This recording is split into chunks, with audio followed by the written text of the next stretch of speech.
Hey, it's MJ from the Coaches Panel. I hope you're well. And for SuperCoach, it is a fascinating week of fantasy footy for us to unpack. And on this episode, we've got to talk about the most traded in player in Jordon Sweet. We need to talk about quote unquote must haves, our upgrade cadence versus our bench hygiene, paying up for top end premiums and looking for some value, as well as a bunch of other stuff to work our way right throughout this podcast episode. But joining me on this episode has ever since the Coaches Panel formed, it is fellow co-founder Rids. Mate, nice to see you. And in this week of SuperCoach, it feels like it's an interesting week because, let's be honest, it's the first time all year we've gone back-to-back best 22 weeks. And my, oh my, did we feel it in round 7 in some teams and some squads?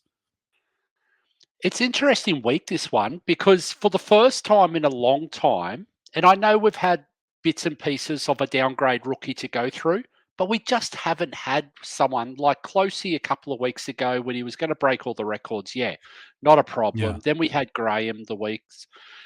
Then we've got like Garcia last week, but this is the real one. You know what I mean?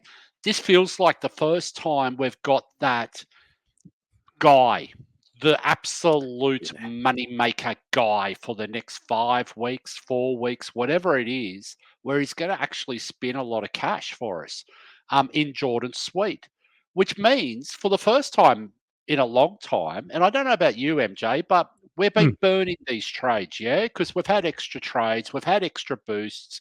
We're going nuts with trading right now in SuperCoach. The SuperCoach world has just gone on a trade-a-thon, right? Yep. But this is the first time we can genuinely say, I can go one down and one up and get to pretty much anyone on any line.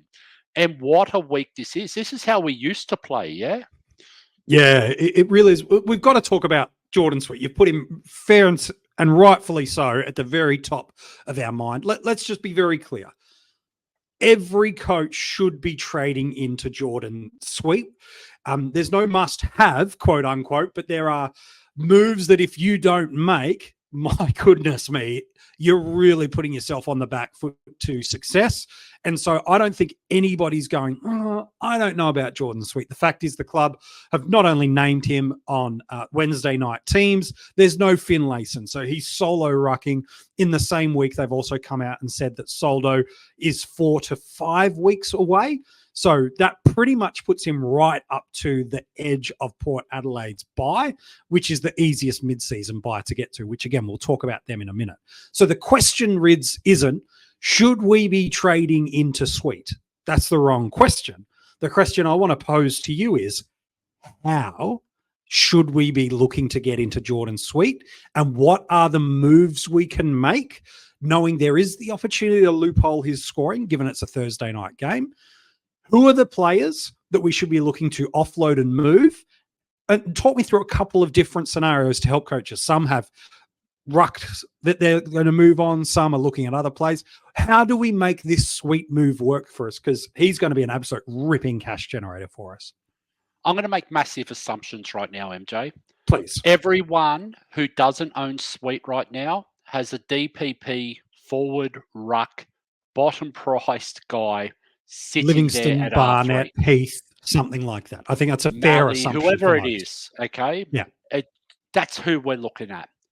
So right now, what are we, round 8 now?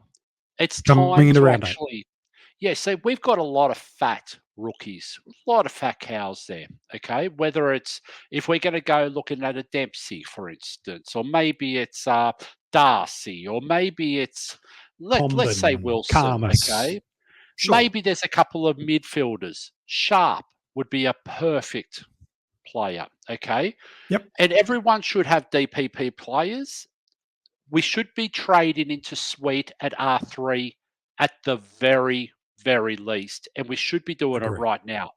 Make sure you get your team set up, okay? Because the fact is, there's still going to be loops options at F6 because of this action, okay?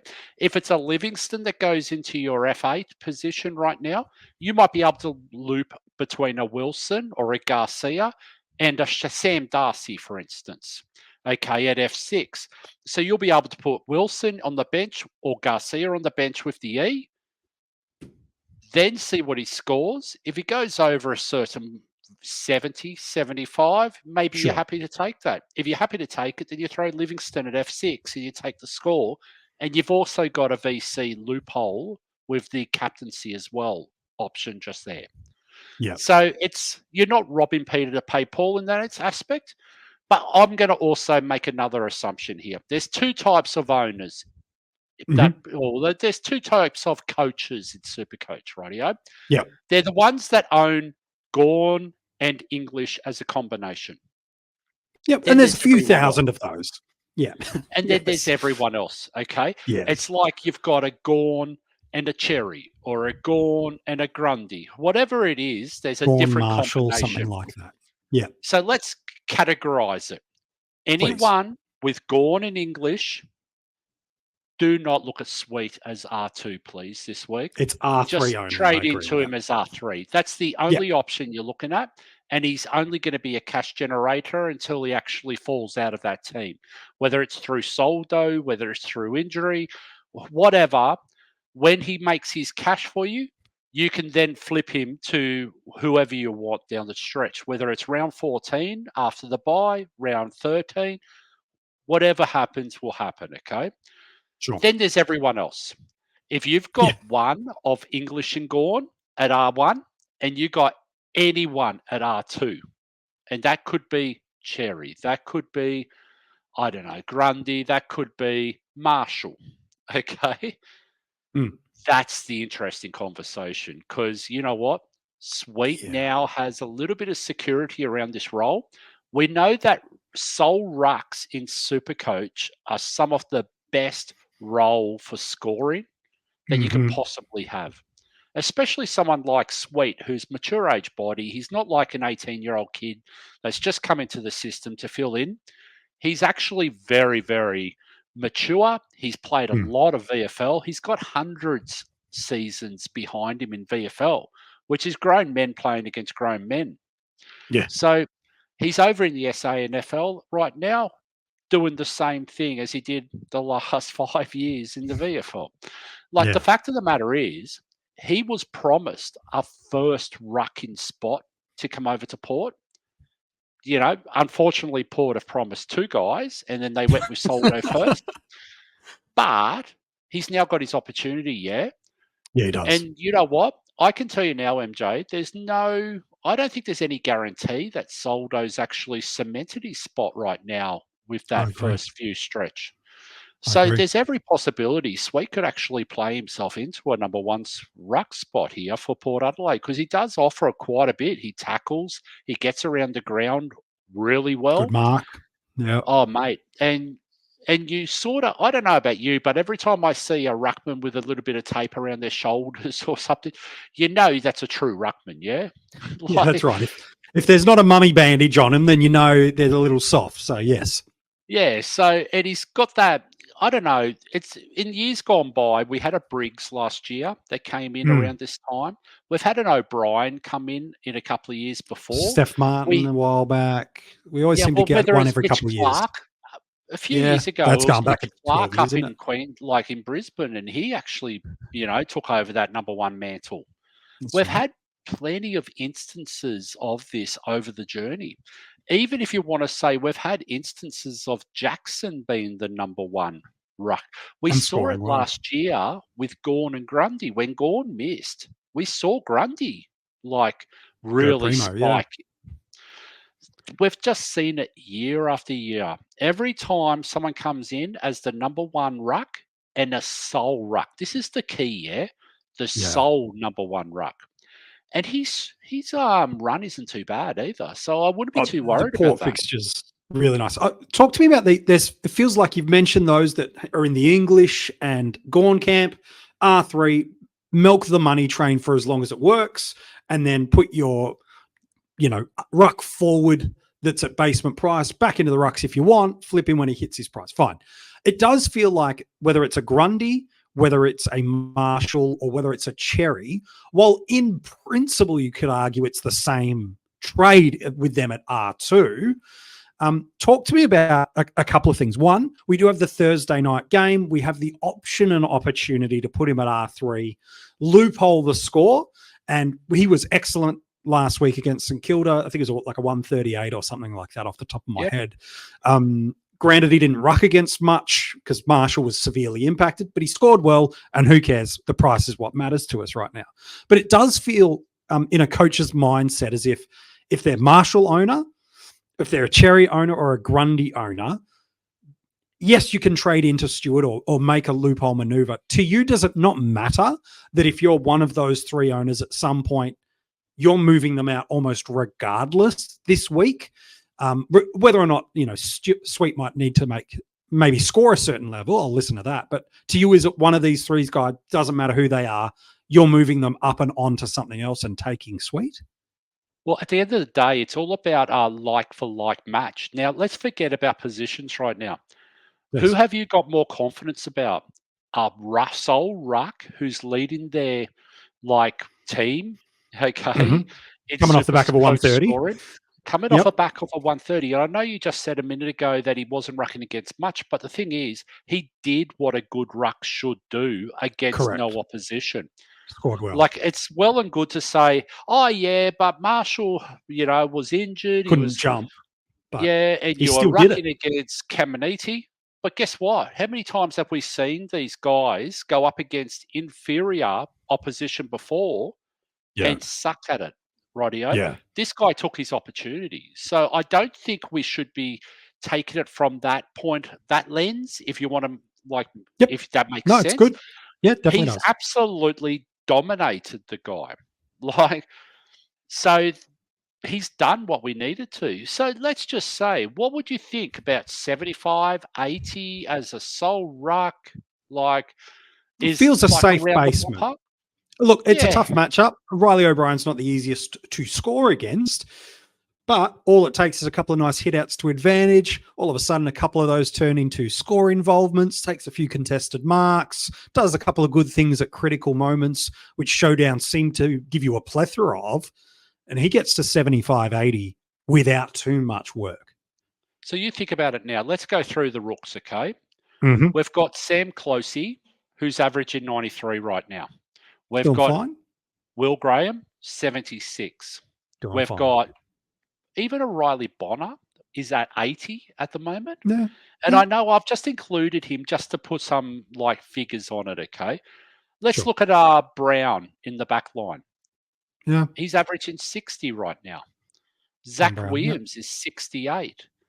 If Jordon Sweet averages around those ballpark figures, let's say 65 to 85, that's a win, yeah? And the thing is, you're not going to have that up and down saga because he's the sole ruck. He's the one for a month plus in the role. You see what I mean? Yes. So it's not like we're going to go, oh, yeah, Harley Reid's averaging 90. That's great. But we're not going to have that Darcy Wilson highs and lows. It's not going to be that roller coaster. Not the volatile scoring. Yeah. So I would have more confidence that Jordon Sweet, his floor is going to be at a much higher floor than what another rookie would be at that price. But it's more about what you do with the cash. So what do you do on the second trade? And as I said to you before, mate, at this point in time, if you've got a little bit of cash in the bank, and we should all pretty much have some at some point in time, we've been trading our asses off for how long now? 6 weeks. Yeah. But you think about even a Jeremy Sharp to a Jordon Sweet right now, you're banking at about 170,000 for that trade. Yeah, Cadman's about 100,000. Even the smallest moves make a difference. Yeah.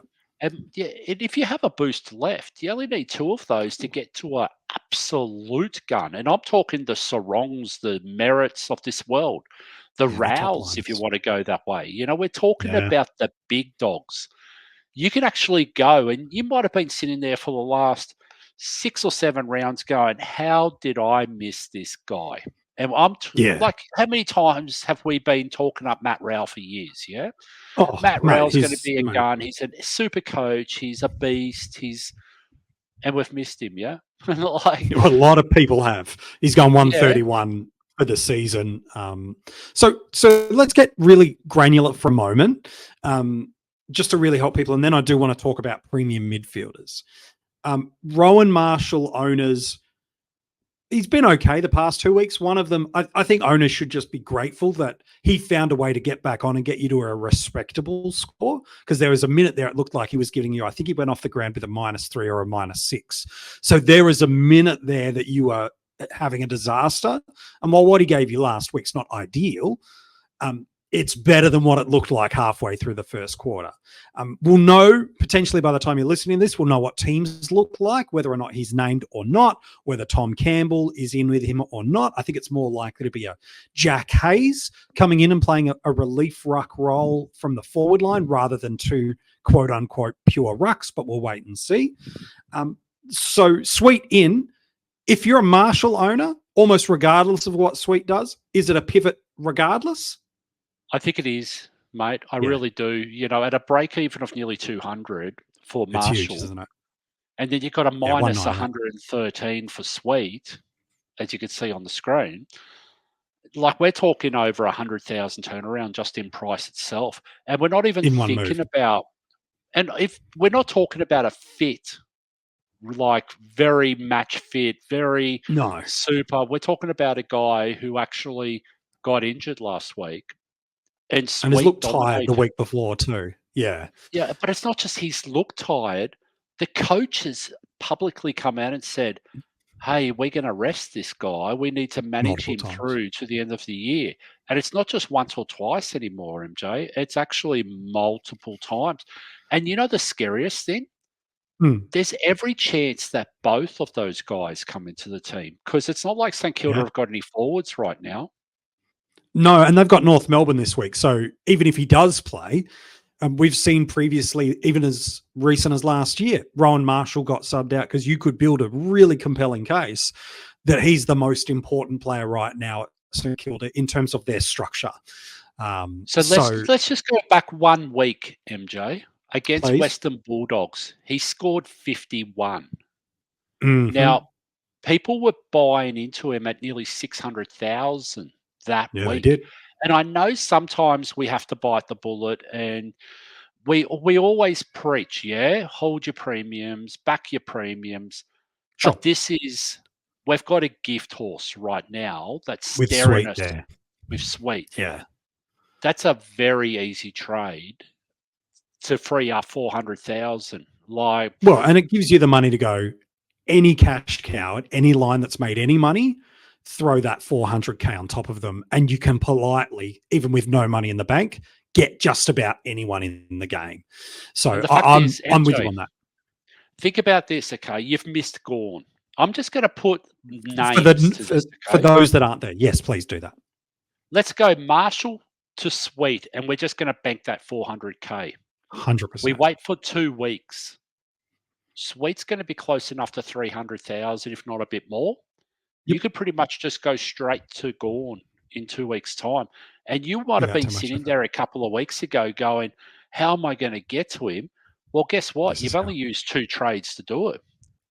Yeah, which is huge. And it's the same principle with Cherry too, I suppose, for those that don't have, and maybe even Grundy owners as well. I know some would say he's a hold for the season. I'm not so sure about that in SuperCoach. But to me, a similar sort of ideology of what a break even of about 60 for Cherry this week, maybe another 30,000 left in him. No, I'm big on getting Sweet on field this week. If you want to take the conservative approach and look at his score first and put him at R3 and then move him up, be my guest. But I'm a big believer that if you're a Marshall, Cherry, or a Grundy owner, barring Sweet having an absolute stinkfest, you're finding a way to get him on field this week and maximize the money of those 3 guys. And I'd like to have a conversation with those Grundy owners that think he's a hold, because he has had one of those years, MJ. The 2 hardest ruck opponents he's had is Gawn and Jared Witts, And that was round 0 and round 6, coming after the bye in round 6, and round 0 coming off fresh. And if we remember correctly, in round 0, Gorn tested him. He really pushed him in that up till quarter time. Yep. But then he's come out and he's gone bang. It's Yes. 139 and 158. That's against the two toughest ruck opponents. Everyone else, though, he's sort of just creeped through and he's sort of just done enough. But he doesn't look like the Brodie Grundy of 3 or 4 years ago. No, he's had 2 weeks where he has. Yeah, and I'd be like, let's be honest, I'd be scared out of my wits. Like if I'm got a Grundy versus a Gorn or Grundy Gorn or versus English matchup. Yeah, at any week, it could be a 100-point turnaround. I'm with you. I think unless you're a Gorn and English owner, and unless Sweet absolutely goes sub 70, and even then I'm considering it, by the way, I've got to find a way. My strong encouragement would be is find a way to get Sweet on field, and your Cherry, your Marshall, and also your Grundy, find a way to maximize it. Whether it's Cherry and you hold Marshall, sure, I'll hear that. Whether it's trade Marshall, hold Cherry, I'll hear that. But either way, I think most coaches want to get to an English and Gorn combination. And let's think about English. Let's think about English, okay? He's had one awful game against Essendon. Yes. Not the greatest matchup. They've got the double ruck. Yeah. But the thing is, he was dreadful, mate. He was 58. He played bad. It was a shocker. But after that, I'm going to read out his scores. 119, 138, 124, 117, 114, 134. For a guy who didn't start the year on fire, it's pretty good. I tell you what, he's scoring all right. Imagine what's going to happen when he does go on fire. Yeah, and look, there's some volatility with the key forwards and who he's ruck shared with and all that kind of stuff. So, no, I'm with you. All right, I feel like we've told people how to handle Sweet well enough. So potentially what they could be doing, whether it be Sweet off another topped out cash cow into R3 or they're moving off their R2 prospect, I think a lot of people are targeting in SuperCoach a midfield upgrade. Now that's on the assumption. We always have to flag our assumptions when we're giving specific advice. I know we often say team dependent when we're trying to help people understand it, but it's times we also give, really curated advice. So if the assumption is people own Dacos, which again, the ownership numbers have spiked again over the past few weeks since coming back off his bye, most are now looking towards a midfield upgrade. And there's a bunch of guys, Rids, that are coming into or have now hit what could likely be their lowest price point for the year. Names such as a Bontempelli, Jordan Dawson, or this is a really tough matchup for him this week on paper. Christian Petrarca's probably got another week or two if you want to wait. Dunkley, depending on your buy structure. Goulden, Sarong, you alluded to earlier, a Tom Green. There is a bunch of different options that feel like between that 550 to 610, 620 range, we've got a bounty of options and we're not paying up for it.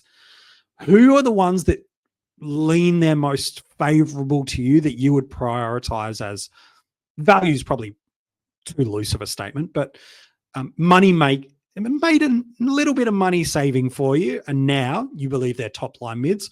Who are you targeting as an upgrade option this week, if indeed you're going for a premium midfielder this week? I think the key is with this one, MJ, is because we've gone through and we've burnt so many trades already, I'm not looking for value if I'm going into the midfield this week. Sure. I'm looking for someone who is going to score for me. I want someone who I can trust week in, week out. And how many times have we gone into a matchup and we've gone, oh, this guy's going to start scoring well, and he just doesn't, Yeah. And I'm talking like a Dunkley, for instance, or someone like that. Dawson's had games earlier in the season. Bontempelli's been a bit hot and cold. Like LDU, we've had a few of these. So my number one target for this week, I've got two names. One of them is Caleb Sarong. I think his buy helps your team. I think massively. But I think his current fixture that's coming up is awesome. Especially really nice. With the sugar hit off Richmond this week. Yeah. And he's in form. He's averaging over 30 disposals a game. He's very influential. He's working hard. He's the number one mid in Fremantle right now. He's sort of, Mm. I know that Fife had that outstanding game on the weekend, but Sure. Sarong's still the number one mid. Agree. Okay. 17 clearances was amazing. Like, he's getting his hands on the ball, no problem. So he's the number one. The Sure. number two is going to be an interesting one. And normally I'm a bit hesitant to go into a Zach Merritt, but his draw, like he's plays West Coast a couple of times through to round 16. He's Sure. got a couple of easier matchups with Richmond and so on through that period of time. He's just looking a different beast this year, isn't he? He looks next level, doesn't he? Yeah, and I know that there's not much value in these guys, but sometimes we just have to bite the bullet and get the best of the best. Because I'm sure a lot of the community has traded into a Dawson or a Walsh over the last couple of weeks because Got they an were underpriced value. guy. We're Yes. not going to be able, like everyone should pretty much own Heaney and Flanders right now in the forward line, for instance. Yeah, I think it's fair. Like they're the only two forwards that are jumping off the page as pick me, pick me. Yep. Everyone will probably have the defenders already in Sheasel and Dacos. Fields and Dacos and Youngs, Dacos. maybe. I Yep. could probably argue that Dacos is still a little bit of value. Yeah, I think you could. Yeah, but Yo, for instance, everyone should already have him. We've made enough cash now, mate, and we've got an extra few trades this year, and we've got the boosts, and we've really progressed our team to the point we've actually got solid cores now in this team. So the basis is there. We should be just going and getting the guys that we don't already own that are the best of the best in the midfield, whoever that is. And it doesn't matter if it is a Dawson, because you're an Adelaide Crows supporter. You might rate Dawson higher than me. But then the next guy might be a Port Adelaide guy that goes and talks up Kane, like Butters, for instance, okay? Yeah. But the fact is, for me, who's a bit of a neutral, there's two names that I'd be looking at. Well, there's actually three names, but the third name I cannot trade into this week, and that's Tom Green. Yeah. Due to the round 12 bye. Talk to me about that, because I do want to come back to Zach Merritt in a minute. So, in fact, maybe while we're here, we were going to talk about the mid-season bye. Let's bring that ahead a little bit earlier. We are 4 full weeks away from the next batch of best 18. There are only 4 teams off that week. So the first 2 weeks of our multi-buys are relatively easy to work their way through. Tell me why. Anti's a strong word, I understand, but why aren't you keen on Tom Green as an option, given probably outside of Dunkley and Goulden, you're probably not avoiding too many other premium mids? Talk me through your hesitancy around Tom Green as a trade-in option at this point. Well, because I've come from old school, okay? This is how we used to play. We don't trade into a guy coming into a buy, because the fact is, the next week, you could trade into someone who says, let's say round 13, for instance. I said Sarong a minute ago, okay? Yeah, sure. Sarong's pretty much playing an extra game up to his buy than what Tom Green is. And then that's not, I'm not neglecting Tom Green, but that's You're just saying Sarong's 5 out of 5 versus Green's 4 out of 5. You're going to favour the 5 out of 5 known factors. And then what I'll do is I'll plan my team and my trades to trade into a Tom Green the week after his buy. So it is 5 out of 5 instead of 4 out of 5. That's the way I play the game. I know there's probably a lot of people out there that play more new age fantasy style with the extra trades and everything else. I just don't want to be sideways trading to a guy with a buy to come up. I would rather go and pick someone this week, and I'll just pluck a name out of the sky, rightio? Please. Let's say Bailey Dale, who's got a massive break even right now. I'd rather go trade into a Bailey Dale this week, play him up to round 14, and then sideways trade him into a midfielder who's already had their buy, or round 13, whatever it is. Yeah, get your Green at that point. Get your Butters at that point if you don't already. Maybe by then things have turned for Goulden, LDU, whatever it is. Yeah, all these kind of ones. So, but guess what else it does, MJ? We've got a couple of rookies this week with a We round do. 12 bye. We've got Darcy Jones. We've got Mm. Hardiman. We've got a few guys here They'll be on that the if bubble in a they week. pop, Yeah. we don't want to hamstring ourselves and have to fade one of these guys who's going to make a lot of cash. Mm. And that's why Sweet is such an awesome option because guess Huge. what? No one's got a round 13 ruck, like Mm. buy ruck at the moment because it's only Mm. 2 teams, mate. Yeah. So no matter how you look at it, it's just easy, yeah? And I know I say no one, I'm not classing Luke Jackson in No, that we'll get to him in a minute. conversation, okay? Yeah. All right. So you mentioned about these top end options. Merritt, you've mentioned. I'm going to put Rowell in that as well. There's only a couple of guys that are going over 130 at the moment that are midfield eligible. We could take Heaney out of the mix of that, although he's technically there. Sam Walsh, 130 from now to the end of the year is unsustainable for him. And I think that's more just the way he scores. He's going to have games like he did on the weekend, which is he goes a ton, but he's going to have a 50% disposal efficiency, and it's just going to hurt him a little bit. Whereas Rowell and also Merritt, who's right on the edge of going 130, to be fair. These are the top end guys, Merritt, Rowell, Sarong, the big boys of 2024.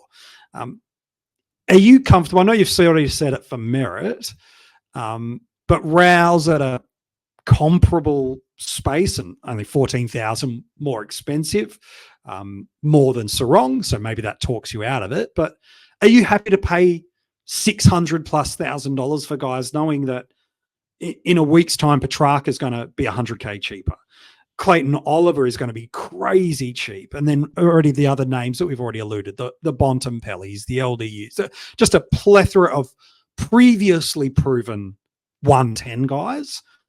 Are you genuinely happy to fork out $100K more, knowing that in 2 weeks' time, you might be able to get your upgrade cadence just that half week ahead of the pack? Well, I am, but only this week.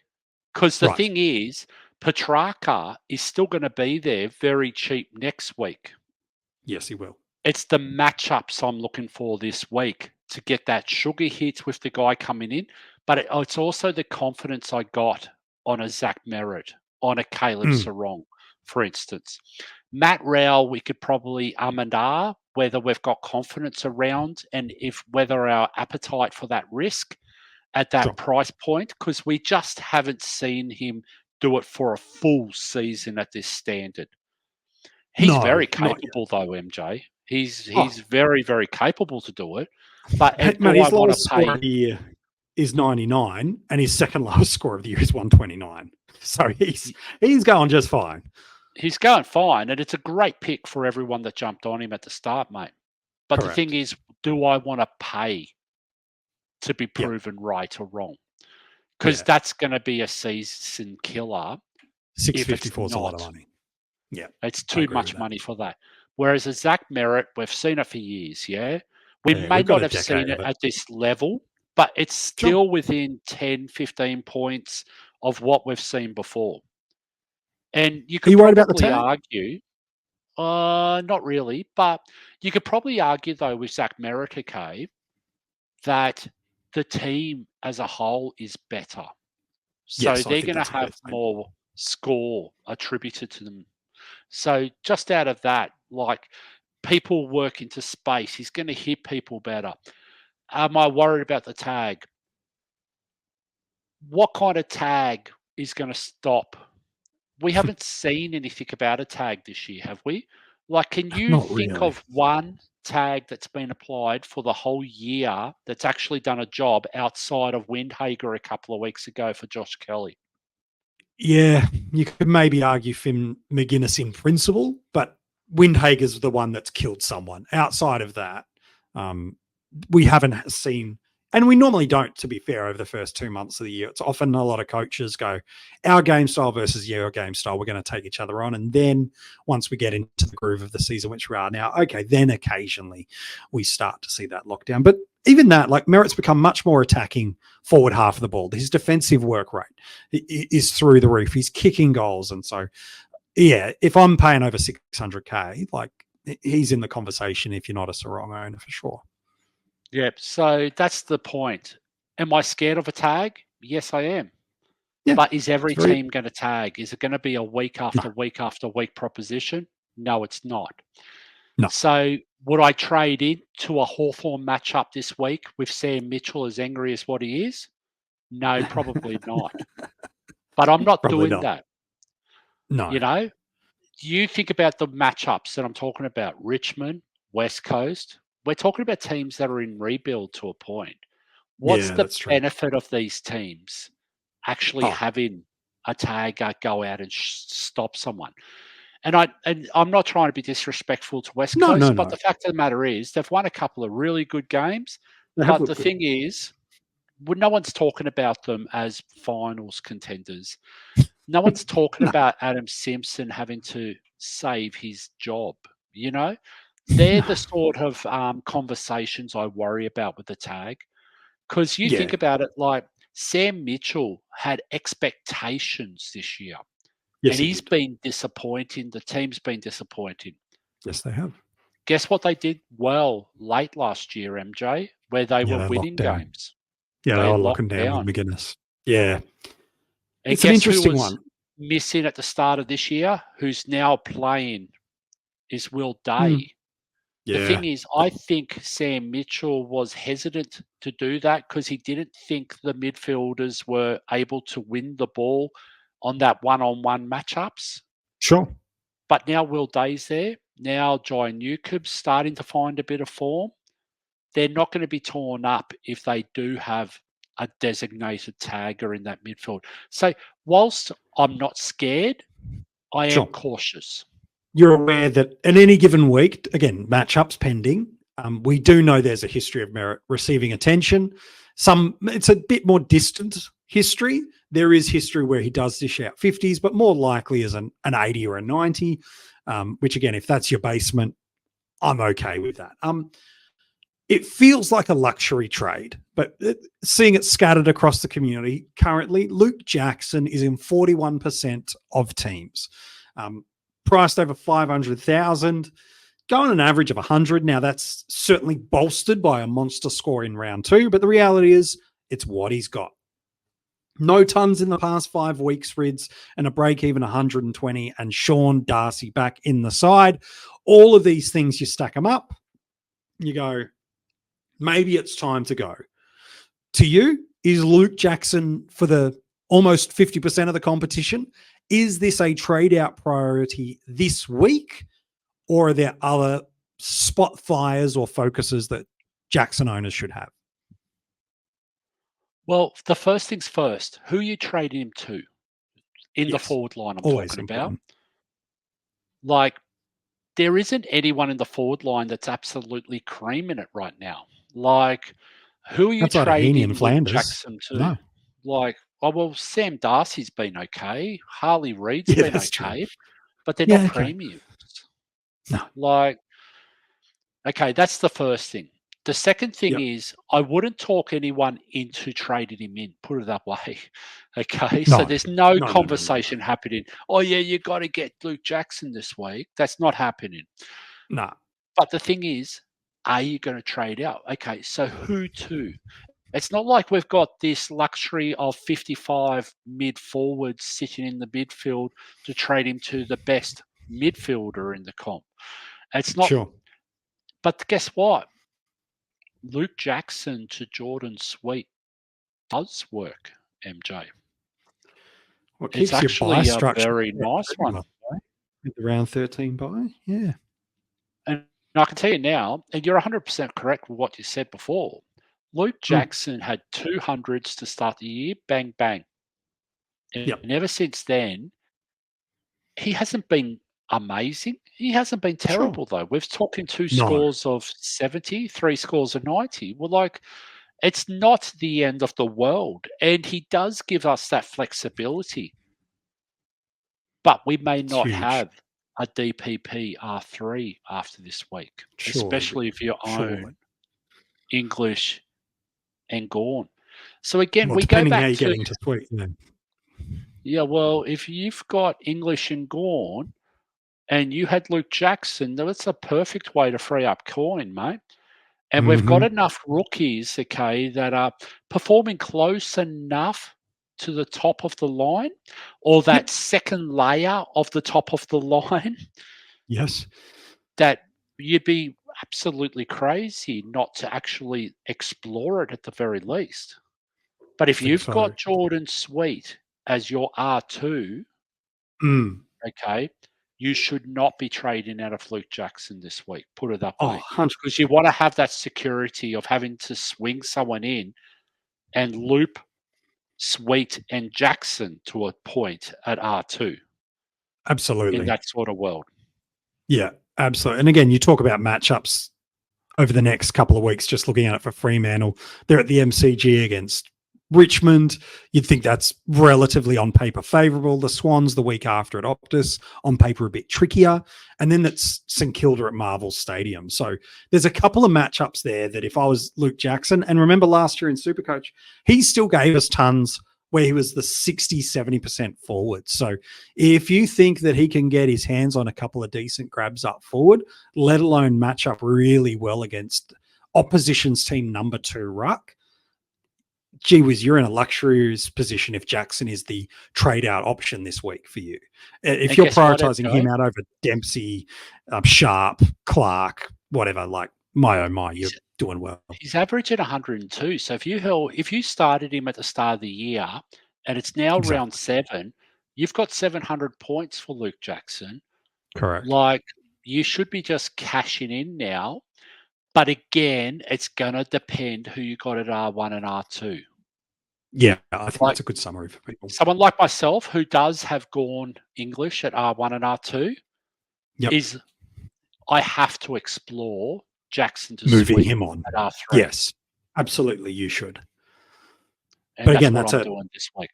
that's for the coaches that are in that, the thousands of coaches that have that unique, using that term loosely, combination. That's the beauty of, why we often would give information such as we say, well, it's team dependent. It's because no one team looks the same. No coach coaches and trades and looks at the game the same and is considering the same rookie roulette options and vice captaincy. And so certainly not ever with us or anybody else, I would presume, as a cop out sentiment, but rather to go, let's help you to learn how to make good decisions for your team rather than being a slave to what a content creator says you should or shouldn't do. So that I think you're spot on the money with that. Tell me, there's 2 other things I want to ask you before we wrap up the episode. I was venturing into getting on my sermon soapbox and then decided I'd walk away from that. It does feel like now's this interesting time of the season, and we talked about it a little bit, not just because of best 22s and the upcoming mid-seasons, and a lot of coaches use different volumes and levels of trades, different elements of luck. Some have held the faith with a couple of guys that have turned the heads and corners. I'm referring to a Young and a Martin. Others have started different ruck structures. There's a lot of variance is what I'm trying to say, but the priorities for coaches this week is really interesting. Should coaches be at all costs keeping that upgrade cadence of one up, one down, get a new premium into my side so that I'm pretty completed in the buys, let alone coming out of the buys? Or is prioritizing our bench hygiene, which is that terminology you introduced over the past 12 months around making sure that while not losing points on field, you're not doing it at the cost of having no money being generated through your benches? What should coaches be prioritizing this week? I know it might be a bit easier for a Jordon Sweet who sits in the mix of that, but over this week and next, help coaches who are kind of like, do I do this upgrade or do I just bench and build cash? How do they know which lever they should be pulling this week? So what you got to do first off is you got to sit there and work out how many premiums you need to get on the ground and where they sit. Sure. Okay. So you might have, let's just say you might have 3 or 4 left in the midfield to get up to. You might be completed in the back line right now, because that's probably more likely than not, because we've had the Martins come through. We've had a few DPP guys. Even a Matt Roberts right now is going well enough. D6 is fine. That's fine. And at round 12, you could just flick him to whoever best suits. Like it's not too bad, a little. So if you think about it, you've got to work it out. So that decision then becomes, do I need bench hygiene in my team? How much cash do I have sitting on the bench making me money? What can I actually downgrade and cull to actually get an upgrade? How many trades do I have? How many boosts do I have? You've got to think through all of this. You should not be jumping early. Let's just say the gentleman that's on your screen right now in Hardiman. You don't need to force that trade. You've got a Jordon Sweet this week on the bubble. Well, you got Rogers as well if you're desperate for 2 downgrades. Yeah. Exactly. So you've got enough there. Okay. There's enough. Woden, if you're really desperate. But again, are you really increasing your bench hygiene, or are you actually trading in someone that's still fringe? Like Correct. At least with a Rogers, he is got a role. Yeah. And he won the Rising Star last week, mate. He was excellent. He's been good the past 2 weeks. Yeah, so the fact is you've got Rogers, you've got Sweet this week. Who can you get to? Like, what's the mid and who from, MJ? Yeah. Because we just had a conversation about Luke Jackson, yeah? Yeah. So if you're going Luke Jackson to Jordon Sweet, why you probably could hold your second boost and then get a Dempsey type up to Caleb Sarong this week or whoever, okay? That's the sort of understanding, and that's why it is team specific. But the thing is, what's your buy structure like? Whilst we want to keep doing that upgrade cadence, the fact is we still got to be careful not to force those trades, mate. Because at times we go too hungo. Like, you think about it, okay? AF has created a bit of a monster, okay, when we come to SuperCoach. There is no... I hate to think about it, but there is no strategy outside of you have to trade and keep the upgrade cadence going. Otherwise, you're going to fall behind the pack. Yeah. And you've got to keep forcing, because you're just so keen to get it out of the way. Like, it's probably not teaching us the right way we should be doing things. But the thing is, that's the world we live in, yeah? That's what we've got now. Is evolving for us. So I suppose I want to ask one last question before we wrap up the episode.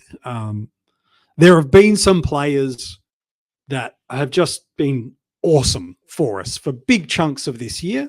And I think there's also some guys that are coming in at pretty hard to resist spots.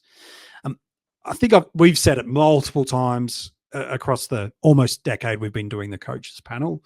But certainly throughout this episode, we've even alluded that, look, nothing's ever a must-have, but you do set yourself back if you don't have certain players or make certain trades at certain spaces. So I guess my question for you, Rids, is this. We're a third of the way through the season at the end of this round. Who are the players that in your eyes for SuperCoach, if you don't have them this year, whether you've got them to date or you don't, and you might need to prioritize them, who are the handful, 2 handfuls, whatever it is, the players that you go, look, to have a successful season, it's going to be really hard to do it without these players. I know that feels like a cheat code way of saying must-haves, but I think people understand what I'm trying to say. Who are the guys that if you don't have, it's going to be really hard to get top of the tree in your ranks or win your league? Have you got a handful of names for us? Well, I think there's 2 guys, okay, that just sit above most of everyone, and that's pretty much Gordon in English. I would argue that the top, won't have either of those guys. They might have different combinations. They might. Sure. But the thing is, they are, I don't know, it's just going to be hard to, have that sort of year. Harry Sheasel has started with a bang. If you don't own Wow. Harry Sheasel right now, Well, you haven't it's started probably probably. no. Your ranking's probably. Would you trade into Harry Sheasel right now? I That's the probably would question. convince people not to until after he's had his bye. Because the thing Yep. is, now you've got the bye as a safeguard. And we only just spoke about it a minute ago. You can go whoever I trade in, let's say Bailey Dale. Okay. And I'm Yes. using him a little bit because he's got a minus 47 break even. So it's probably a conversation piece It's a anyway. reasonable one to assume. Yeah. You can get 5 scores of Bailey Dale for To the 4 4 Sheasel. Sheasel scores. Now, he may very well not still score the same or match it at the very least, but at Sure. least you're getting 5 goes at it, okay? And you're saving around about 200K too. So And that you're helps making too. money in the process, and you can also Yeah. then, hopefully with a bit of luck, Sheasel's role does. You can get a bit more information around the role. Is Sheasel going to go stay at half back? Is he going to be pushing into the midfield? You Sure. know, he might cop a low score over the next 4 weeks as well and come down in value while Bailey Dale's going up. And suddenly it's not going to cost you 300,000 between the two. It's going to cost you 200,000 or 150 instead of 250. Okay. Sure. So that's the sort of trades I'd be looking at. A little bit more Yep. strategy around it because you're going to have that extra one and you can't shift a Dale to a Sheasel after round 12. Yes. So that's the whole point of it, rightio. But they're the two that jump off the screen.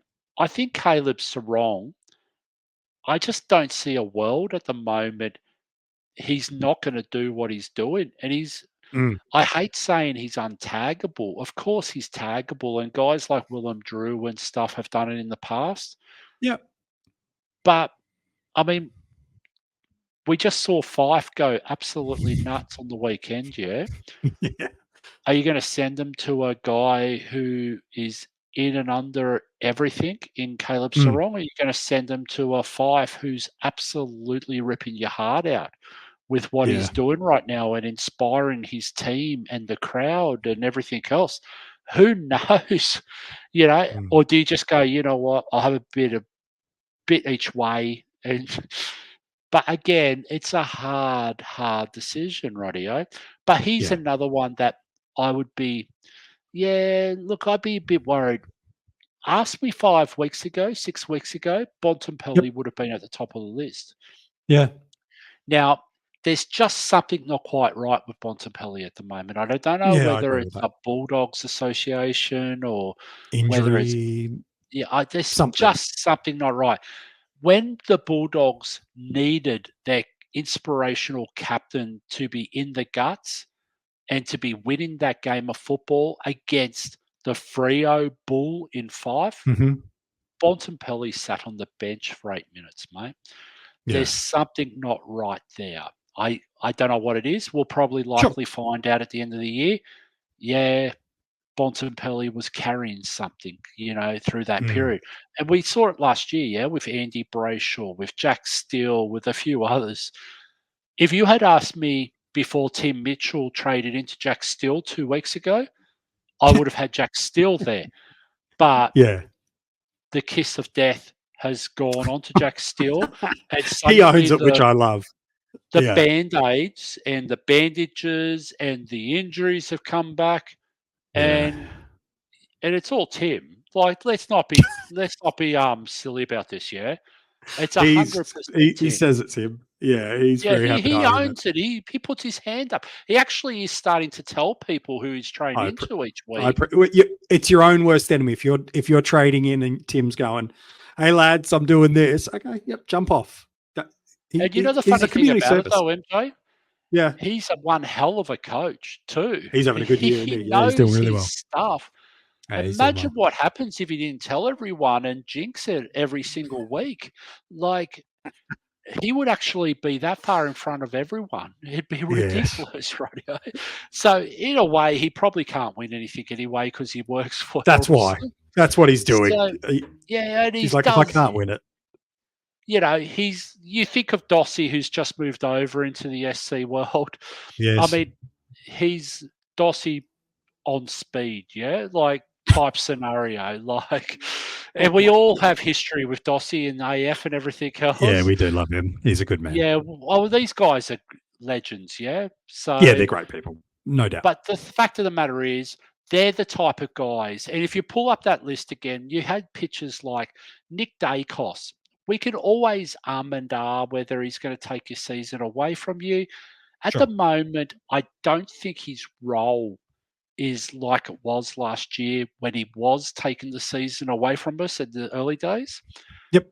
But I tell you what, mate, this guy can play foot. He's a footballer, this Ooh, guy, and he's his special. IQ is through the roof. So he's learning a new craft inside on the midfield in the big boys league, and he's Hmm. learning it quickly. So, Yeah, he's going to be a gun.